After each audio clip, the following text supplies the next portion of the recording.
હવે સવર્ગ સંયોજનમાં બહુ કેન્દ્રીય સંકીર્ણની રચના બરાબર છે બહુકેન્દ્રીય સંકીર્ણ સંયોજનની ભૌમિતિક રચના અથવા બહુકેન્દ્રીય સંકીર્ણની રચના એમાં આપણે આગળ કીધું હતું કે જેમાં CO twice CO8 ને બીજું B Mn twice CO10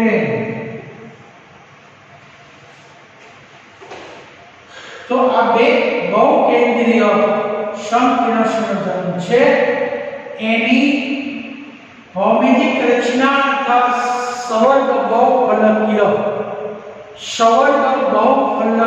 રચના તો ચાલો પહેલા CO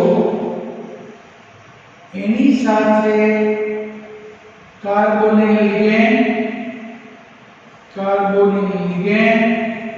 અને કાર્બોનિલ લિગેન્ડ બીજા કોબાલ્ટ એની સાથે પણ કાર્બોનિલ લિગેન્ડ અને કાર્બોનિલ લિગેન્ડ એટલે ત્રણ આની સાથે હવે બે કાર્બોનિલ લિગેન્ડ છે એ સહિયારા CO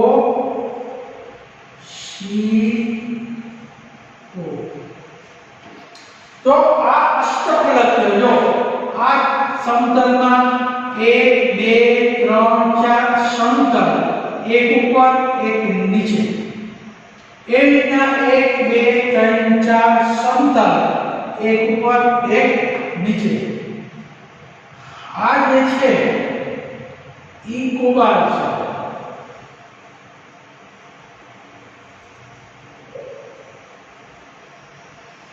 આ ધાતુ છે આ લિગેન્ડ છે આ CO મોટો O આ C અને નાનો O એટલો ફેર છે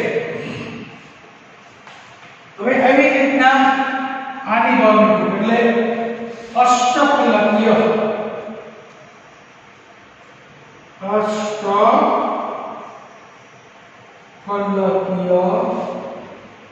રચના અને D2sp3 સંકરણ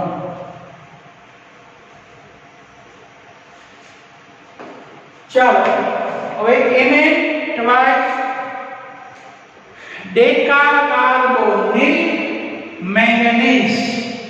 ડેકાકાર્બોનિલ મેંગેનીઝ બહુકેન્દ્રીય સંકીર્ણ સંયોજન તો એની ભૌમિતિક રચના અથવા સવર્ગ બહુફલકીય સંયોજન તો આપણે જોઈએ કે Mn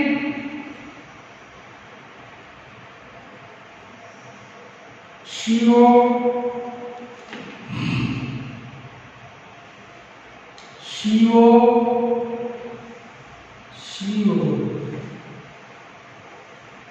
Mn CO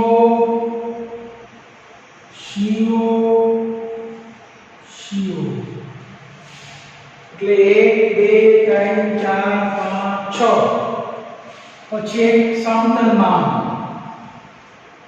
CO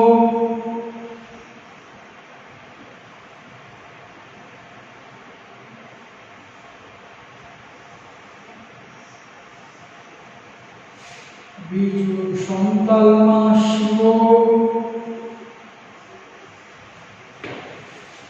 એટલે 1 2 3 4 5 5 10.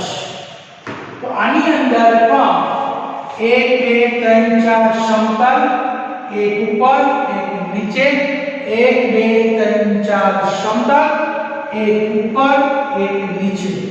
એટલે રચના થઈ પેલાની જેમ જ અષ્ટફલકીય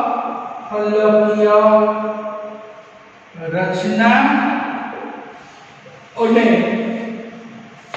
સમકરણ 1 2 3 4 5 6 એટલે સમકરણ D2 sp3 સમકરણો. ચાલો, એટલે આ બહુકેન્દ્રીય સંવર્ગ સંયોજન ની ભૌમિતિક રચના દોરો અથવા કાર્બોનિલ સંયોજન, કાર્બોનિલ સંવર્ગ સંયોજનની ભૌમિતિક રચના અથવા બહુસંવર્ગ ફલક. તો બહુસંવર્ગ ફલક આ કોબાલ્ટ સાથે કાર્બોનિલ, આ મેંગેનીઝ સાથે કાર્બોનિલ. તો સામાન્ય તમને પરીક્ષામાં પૂછે આની રચના દોરો, આની રચના દોરો, એમાં સમકરણ જણાવો, આમાં સમકરણ જણાવો, MCQ તરીકે પણ પૂછી શકાય.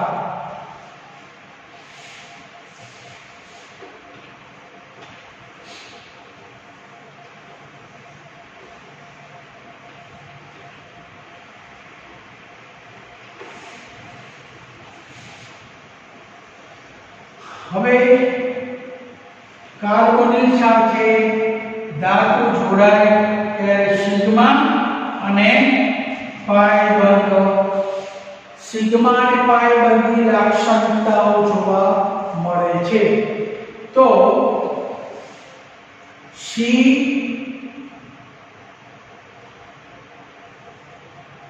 ઓ, હવે એની એક કક્ષક, આ બીજી કક્ષક, આ ત્રીજી કક્ષક. હવે આ કક્ષક ખાલી, આ કક્ષક ભરાયેલી, આ કક્ષક ખાલી. દાખલ હવે એમ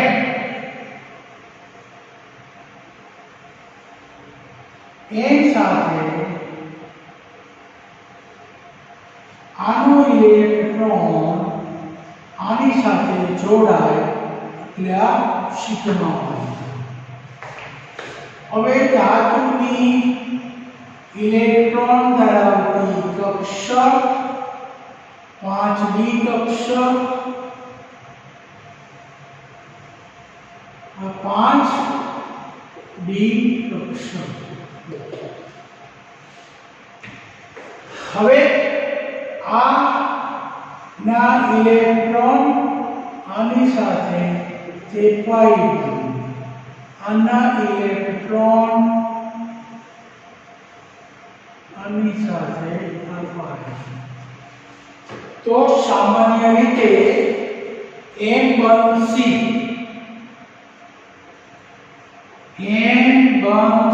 માં સિગ્મા અને પાઈ બંધની લાક્ષણિકતા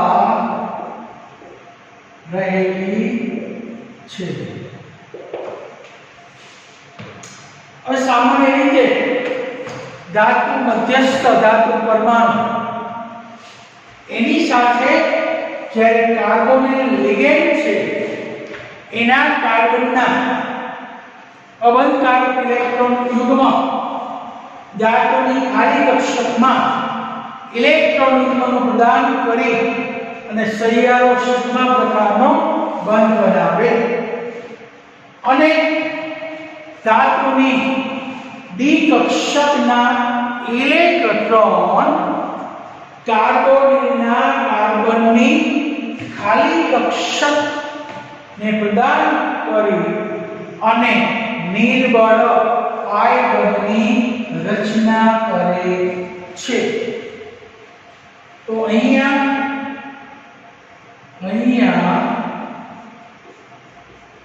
M1C માં કાર્બન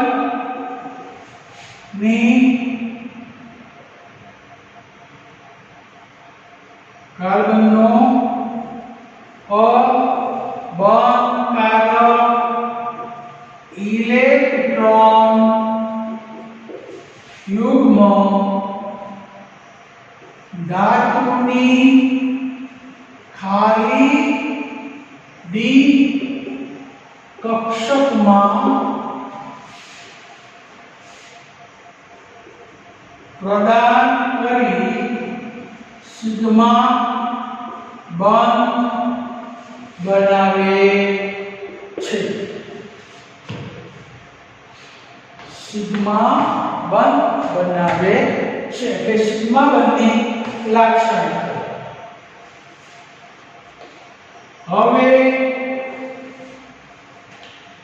ધાતુની દ્વિકક્ષકના ઇલેક્ટ્રોન કાર્બોનિલમાં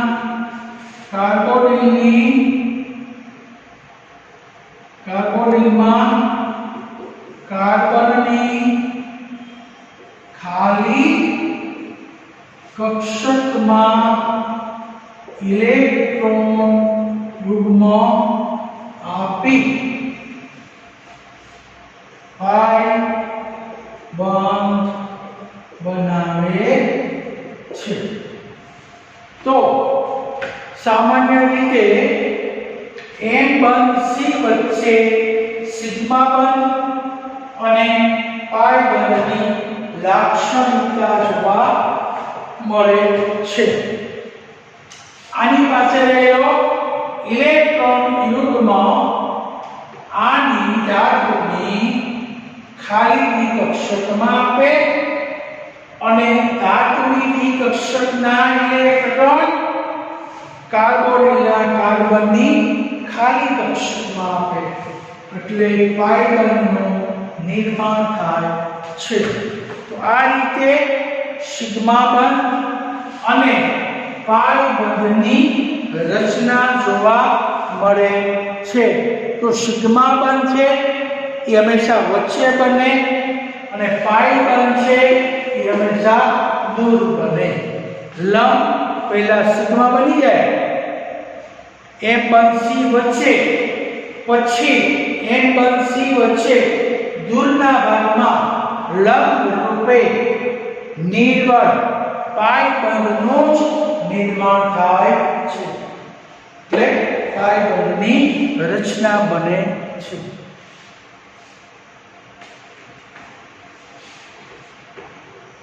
એટલે સામાન્ય રીતે આ રીતેનું બંધન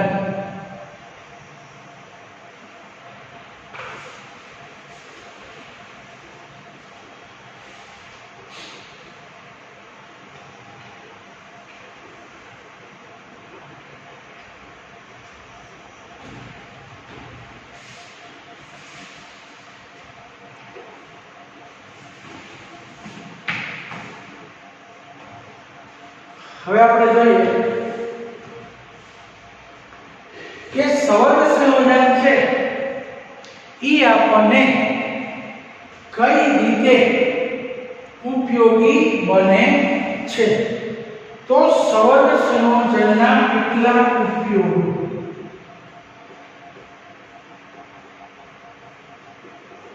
સવર્ગ સંયોજનના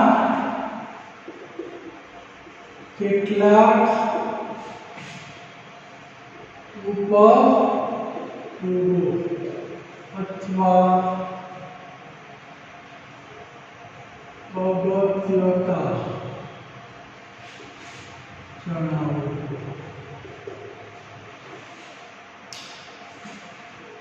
તો સામાન્ય રીતે આપણે જોઈએ કે સવર્ગ જે સંયોજન છે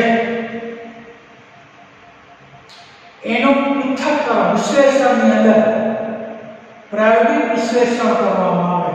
દાખલા તરીકે તમને સમજાવો, એક સંકીર્ણ સંયોજન છે, એનો રંગ ધારો કે આછો હોય તો એનો કેવો થયો કે એનું વિશ્લેષણ એવું થાય કે એમાં તત્વનું જે પરીક્ષણ કરીએ એમાં તત્વ અને ઘટકનું પ્રમાણ કાં તો ઓછું હોય, કાં તો નિર્બળીને જોડાયેલા હોય, કાં તો એનું આકર્ષણ પર ઓછું હોય. એટલે આપણે એના ઉપરથી પરખ કરી શકાય કે સંયોજનના રંગ, એના ઉપરથી તત્વનું પરીક્ષણ, એનું વિશ્લેષણ આપણે કરી શકીએ. કોઈ પણ તત્વ આપણે અંદર દાખલ કરીએ તો એનો રંગ પણ બદલાઈ જાય. એના પરથી સાબિત થાય કે આપણે આવા પ્રકારના તત્વો ઉમેરીએ તો એ પ્રમાણે એમાં રંગ ધારણ થાય છે. તો રંગ પરથી તત્વ અને એનું પ્રમાણ આપણે જાણી શકીએ. દાખલા તરીકે આગળ આપણે જોયું કે NiH2O6 એમાં EN દાખલ કર્યો, EN ઉમેર્યું પ્રક્રિયક. તો EN પ્રક્રિયક ઉમેર્યો તો લીલા રંગનું હતું, એને બદલે આછા વાદળી રંગનું થયું. પછી પાછું EN ઉમેર્યું તો ઘેરા વાદળી રંગનું થયું. તો એનો અર્થ એવો થયો કે એમાં EN તત્વ અને એનું પ્રમાણ, એનું આપણે વિશ્લેષણ કરી શકીએ એના રંગ ઉપરથી. એટલા માટે કહેવાય છે કે સવર્ગ સંયોજન રાસાયણિક વિશ્લેષણમાં ખૂબ જ ઉપયોગી સંયોજન છે. એટલે કે ગુણાત્મક અને જથ્થાત્મક રીતે આપણે રાસાયણિક વિશ્લેષણમાં સવર્ગ સંયોજન ઉપયોગી થાય. સંયોજનના રંગ ઘાટા હોય, રંગ આછા હોય તો એ પ્રમાણે આપણે એમાં તત્વનું પ્રમાણ અને તત્વનું પરીક્ષણ આપણે કરી શકીએ. એના રંગ ઉપરથી આપણે જાણી શકીએ. દાખલા તરીકે આપણે કેમ કહીએ કે આપણા રુધિરનો રંગ ઘેરો લાલ નથી, તેમાં હિમોગ્લોબિનનું પ્રમાણ આપણે કેમ જાણી શકીએ? એમ આ રાસાયણિક વિશ્લેષણથી આપણને રંગ પરનું રાસાયણિક વિશ્લેષણ કરી શકાય. એમાં તત્વો કયું છે અને કેટલા પ્રમાણમાં છે. એટલે પહેલો મુદ્દો રાસાયણિક વિશ્લેષણમાં, કારણ કે સવર્ગ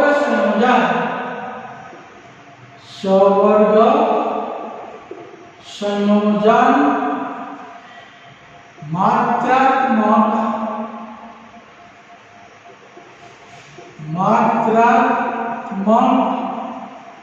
અને ગુણાત્મક રાસાયણિક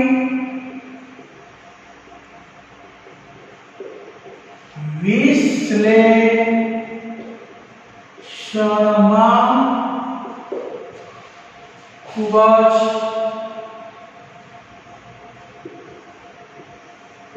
ઉપયોગી છે.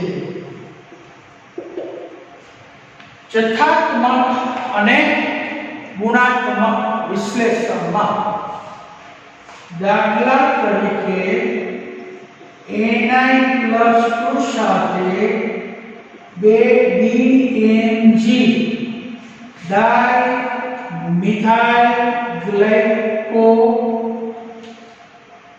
ડાઇમિથાઇલ પ્રક્રિયા લિગેન્ડ તરીકે ઉમેરીએ તો એના DMG ટ્વાઇસ જે રંગીન જોવા મળે છે. એટલે આવી રીતના EDTA પછી આલ્ફા નાઇટ્રોક્સો જેવા લિગેન્ડ DMG EDTA જેવા લિગેન્ડ પ્રક્રિયા તરીકે આપણે ઉપયોગ કરી અને એના રંગનું વિશ્લેષણ કરી શકાય છે. એટલે કહેવાય છે કે રાસાયણિક વિશ્લેષણમાં આવા લિગેન્ડો અને EDTA દાખલા તરીકે EDTA જેવા લિગેન્ડ પ્રક્રિયક તરીકે ઉપયોગ કરી અને ગુણાત્મક અથવા માત્રાત્મક એનું રાસાયણિક વિશ્લેષણ કરી શકાય કે આવા જ્યારે લિગેન્ડ ધાતુ સાથે સંયોજાય એ પ્રમાણે એ સંકીર્ણનો રંગ જોવા મળે છે. તો રંગનો આધાર એની સાથે પ્રક્રિયક તરીકે લીધેલા લિગેન્ડ ઉપર રહેલો છે. એનું વિશ્લેષણ આપણે કરી શકાય અને રંગનું વિશ્લેષણ એમાં રહેલા લિગેન્ડ પર આપણે કરી શકાય. આ રીતે સંકીર્ણોને ઉપયોગી થાય છે. બીજું, કઠિન પાણી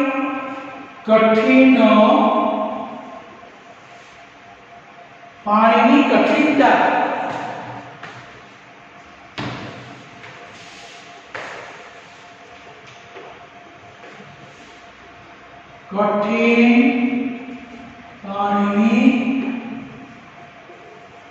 કઠિનતા દૂર કરવા માટે Na2EDTA જેવા સંયોજન ઉપયોગી છે. કારણ કે કઠિન પાણીમાં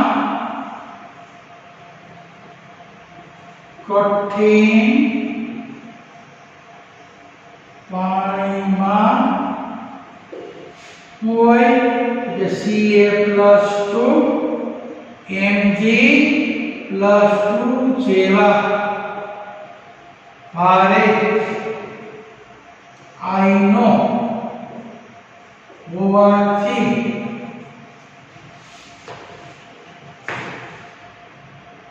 હોવાથી આ સંકીર્ણ સંયોજન દ્વારા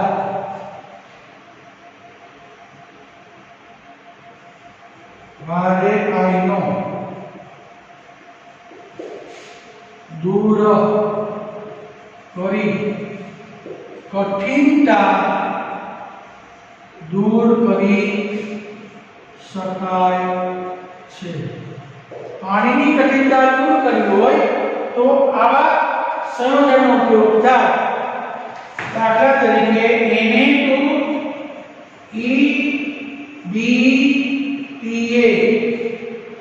જે Mg+2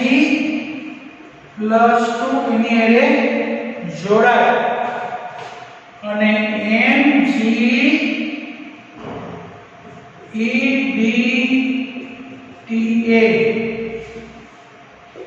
અને +2Na+. આવી જ રીતના Na2EDTA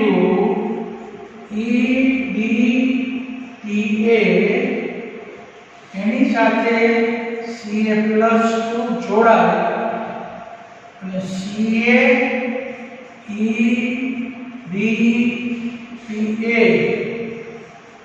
અને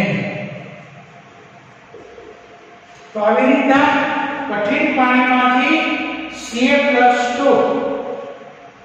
સંકીર્ણ ભારે આયનો હોવાથી સંકીર્ણ સંયોજન દ્વારા ભારે આયનો દૂર કરી એટલે આવા જે સંકીર્ણ સંયોજન આવા ભારે આયનો સાથે જોડાય અને પાણીમાંથી આવા ભારે આયનો દૂર થાય અને પાણીની કઠિનતા દૂર કરી શકાય.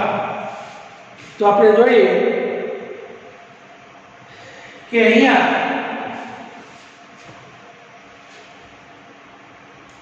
પાણીની અંદર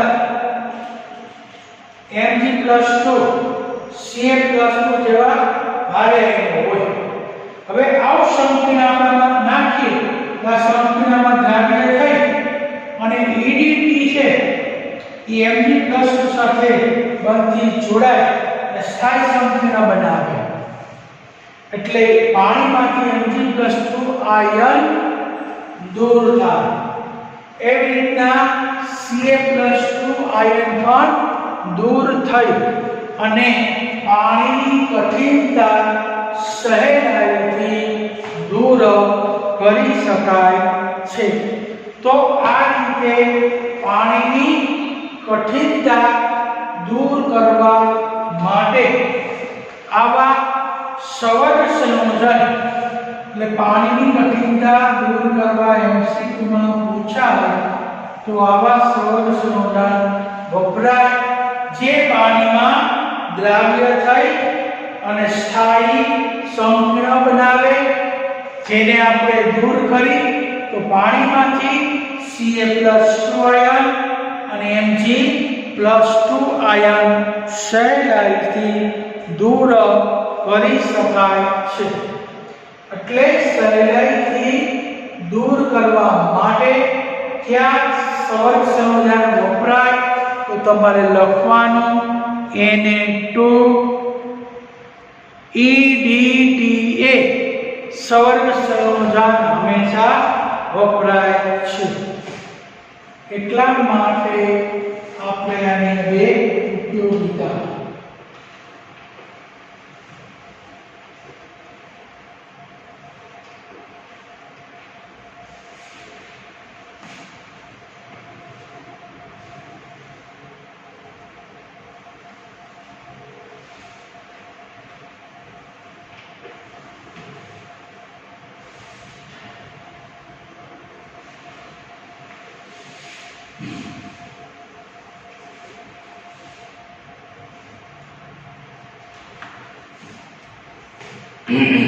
હવે આપણે જોઈએ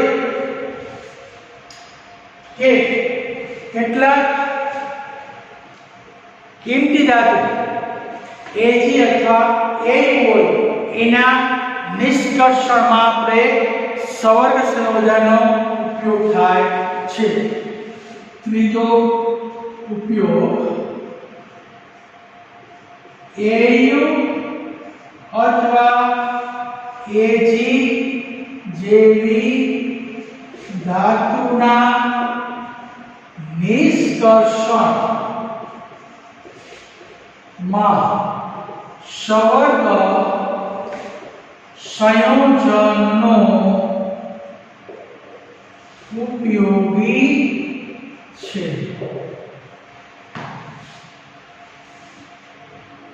કારણ કે Ag છે એ સાયનાઇડ સાથે H2O2 સાથે એટલે AgCN twice minus 1 OH minus એટલે આ 4 8 2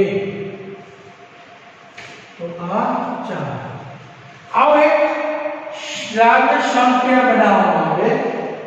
હવે આ જે સંકીર્ણ है कि AgCN twice આ માઈનસ એને ઝીંક વડે Ag નું વિસ્થાપન કરીએ તો Zn Cn 4 minus 2 Ag એટલે બે કરવા પડે બે કરો એટલે sin b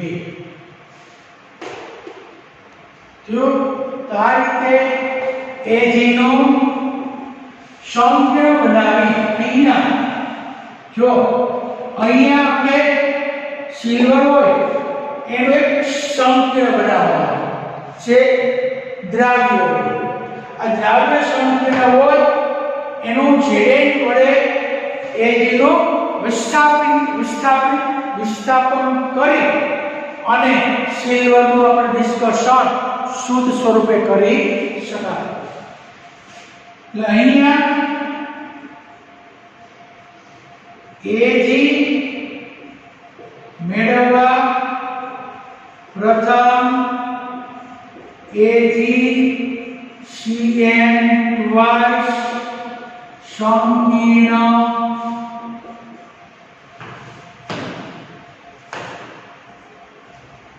બનાવવામાં આવે છે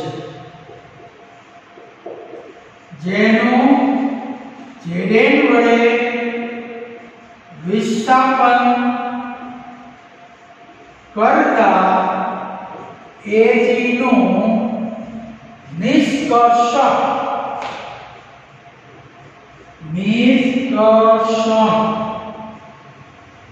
થાય છે એટલે Ag નું નિષ્કર્ષણ કરવું હોય તો પહેલા આપણે એનું સંકીર્ણ બનાવવું પડે અને એ સંકીર્ણ પછી એમાંથી આપણે વિસ્થાપિત પ્રક્રિયા કરી ઝીંકનો પાવડર આપવાનો એટલે ઝીંક છે Ag નો વિસ્થાપન કરી અને દ્રાવણમાં સિલ્વર ધાતુ છૂટી પડે છે આ રીતે કીર્તિ ધાતુ Au અથવા Ag જેવી ધાતુ ના નિષ્કર્ષણ કરવા સંકીર્ણ સંયોજન ઉપયોગી બને છે તો આ રીતે સંવર્ગ સંયોજનો આપણને આવી કિંમતી ધાતુ છે પ્લેટિનમ છે સિલ્વર છે ગોલ્ડ છે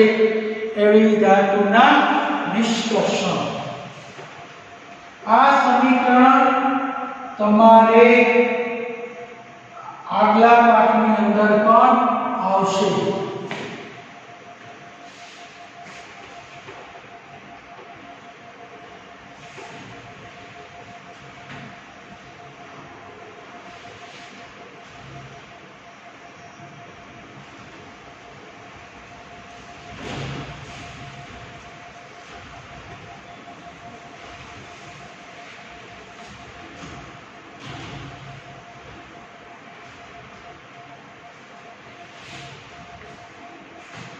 ચાલો હવે આપણે અશુદ્ધ ધાતુના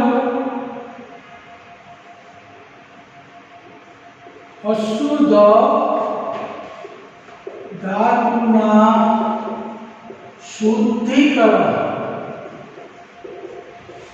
કરવા માટે સંવર્ગ સંયોજન ઉપયોગી બને છે તો અશુદ્ધ ધાતુના શુદ્ધિકરણ માટે મોડ કાર્બોનિલ પદ્ધતિ કે દાખલા તરીકે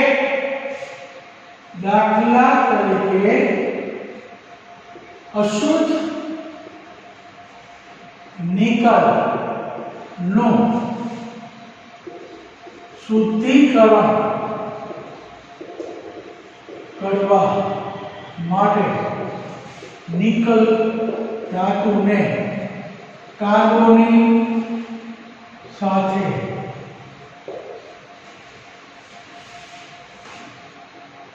ગરમ કરતા बाष्पशील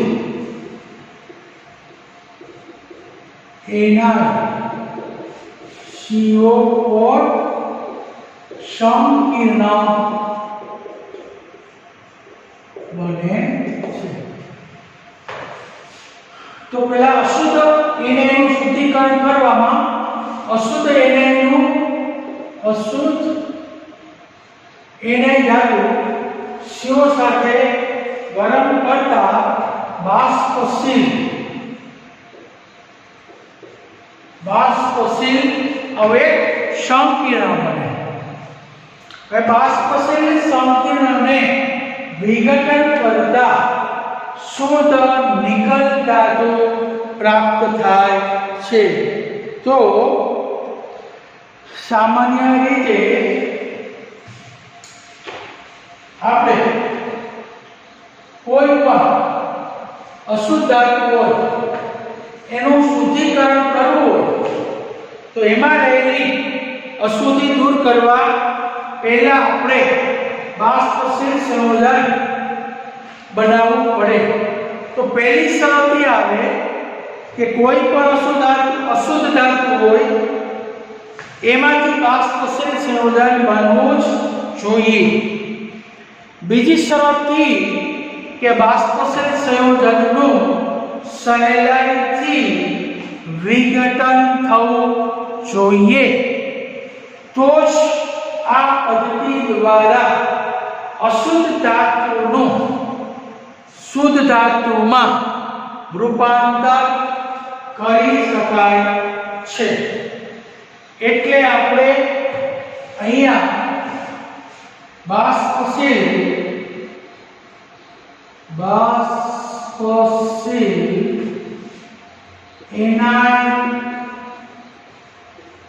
NiCO નું વિઘટન करता शुद्ध Ni प्राप्त थाय छे जेने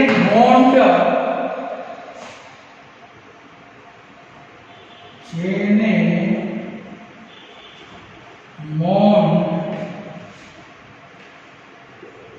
कार्बोनिल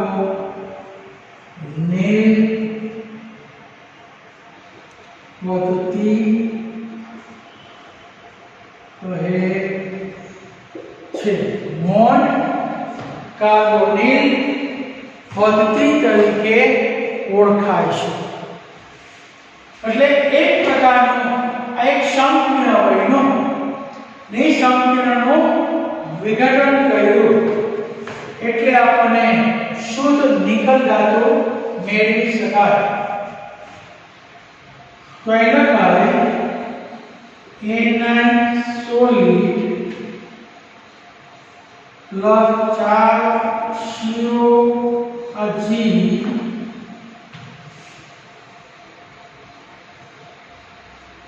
સંયોજાય NiCO4 G લખવાનું બાષ્પશીલ એને ગરમ કરીને વિઘટન એટલે એના શુદ્ધ પ્લસ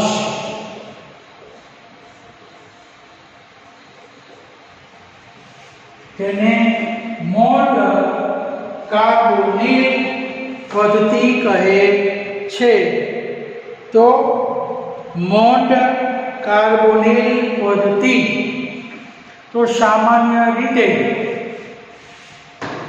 અશુદ્ધ ધાતુના શુદ્ધિકરણ કરવા માટે સૌર સંયોજન ઉપયોગી થયો। કારણ કે અશુદ્ધ દાખલા તરીકે અશુદ્ધ નિકલ એનું શુદ્ધિકરણ કરવું હોય તો સામાન્ય રીતે એને કાર્બોનિલની બાષ્પ સાથે ગરમ કરવાનો, એટલે ટેટ્રા કાર્બોનિલ નિકલ બાષ્પશીલ સંકીર્ણ બને। હવે આ બાષ્પશીલ સંકીર્ણ એનું વિઘટન કરીએ તો સામાન્ય રીતે એમાંથી અશુદ્ધિ બાષ્પ રૂપે દૂર થઈ અને શુદ્ધ નિકલ મેળવી શકાય। તો આ રીતે શુદ્ધ નિકલ મેળવવાની આ મોડ કાર્બોનિલ પદ્ધતિ આપણને ઉપયોગી થાય છે। એટલે આ ચાર ઉપયોગો સામાન્ય રીતે કે પહેલો ઉપયોગ ચાર ઉપયોગ તમને પરીક્ષામાં પૂછે, ટૂંકમાં લખી શકાય કે રાસાયણિક વિશ્લેષણમાં સંવર્ગ સંયોજનનો ઉપયોગ થાય, જેમ કે કેટલાક ધાતુ સાથે એવા લિગેન્ડ પ્રક્રિયા તરીકે પ્રક્રિયા કરી અને સંકીર્ણના રંગ ધારણ કરી, એટલે એના રંગ પરથી તત્વનું પરીક્ષણ અને એનું પ્રમાણ જાણી શકાય। આમ એનું ગુણાત્મક અને જથ્થાત્મક રાસાયણિક વિશ્લેષણ કરી શકાય। એવી જ રીતના સામાન્ય રીતે કઠિન પાણીની અંદર રહેલા Ca+2 અને Mg+2 જેવા ભારે આયનો Na2EDTA નામના સંવર્ગ સંયોજન દ્વારા વિસ્થાપિત કરી અને પાણીમાંથી આવા ભારે આયનો સહેલાઈથી સંકીર્ણ દ્વારા આપણે દૂર કરી શકાય। એટલે